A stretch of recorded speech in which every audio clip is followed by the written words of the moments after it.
Budget Chairman, Republican Paul Ryan, is trying to change the focus on Capitol Hill. He has put out a new report on government spending on social programs. Ryan says the government has created a poverty trap, and here to talk about that, Lars Larson, syndicated radio host on Compass Media Networks, and Simon Rosenberg is president and founder of the New Democrat Network and a former campaign advisor for President Bill Clinton. Gentlemen, happy Monday to both of you.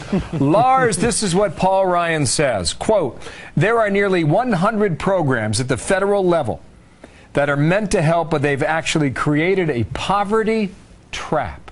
What do you think about that?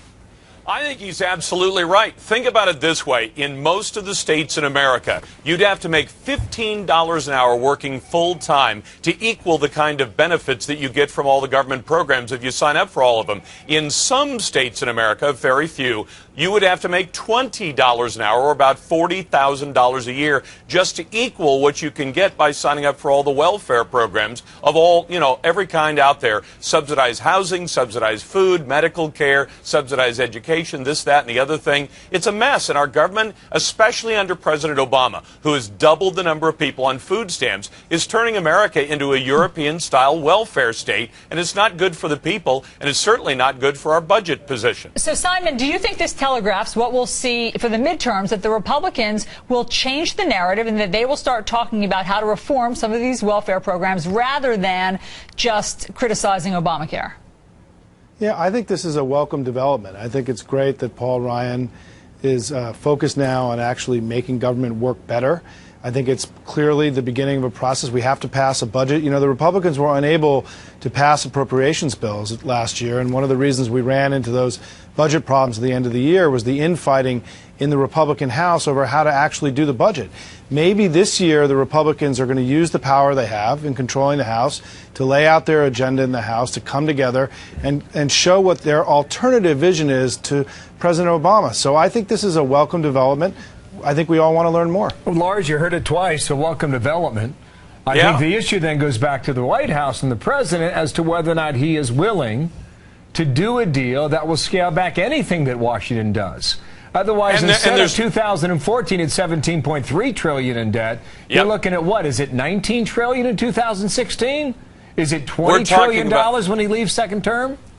It's disastrous. And here's the thing. The House is in disarray because, if you take a look at what happens to most of those bills over the last 4 or 5 years, our government has not run with the kind of budget process we used to have, where there was careful examination of different budget packages, and then they could go to the Senate and actually get some consideration. But since Harry Reid and the Senate have effectively said we're not going to pass any of those individual budgets, it forbids that, or it creates a problem where the House can't actually create a budget and have a close look through committees and hearings at how we're spending this money. And again, the president has just expanded these social welfare programs dramatically at a time when we can't afford it. Simon, we do have some specifics from Paul Ryan. He says we need to stop measuring success by how much we spend. That makes sense. He said Head Start is failing to prepare kids for school, which is what it's designed to do. And he said Medicaid has little effect on patients' health improving. So again, do you think that, I know you said this is a welcome change from the Republicans, do you think these are compelling enough arguments that they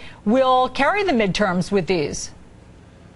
Well, let's see. And I think it's important, though, to put it in perspective that, the budget deficit isn't being driven by spending on domestic programs like this. The budget deficit is being driven by a slow economy, historic levels of defense spending. But certainly entitlements. Entitlements are the thing that everybody can't get their arms around. 60% of the spending. Allison, if I had finished, that was my next point. If I had finished. Sorry, Simon. But this is different from, these are different from Medicare and Social Security, right? And I think that if you look at the overall budget, it would be misleading for the Republicans to tell the American people that they think that they can get the budget deficit significantly in better shape by just cutting these kinds of programs, which are a very, very small part of the overall budget. It's a welcome development. We can always make government work better. I trust that Paul Ryan's coming at this from an honest place, that he wants to make these programs work better, and let's have this debate. The war on poverty 50 years later. That's the report from Ryan. Gentlemen, thank you. Great to debate with you. Sure. The last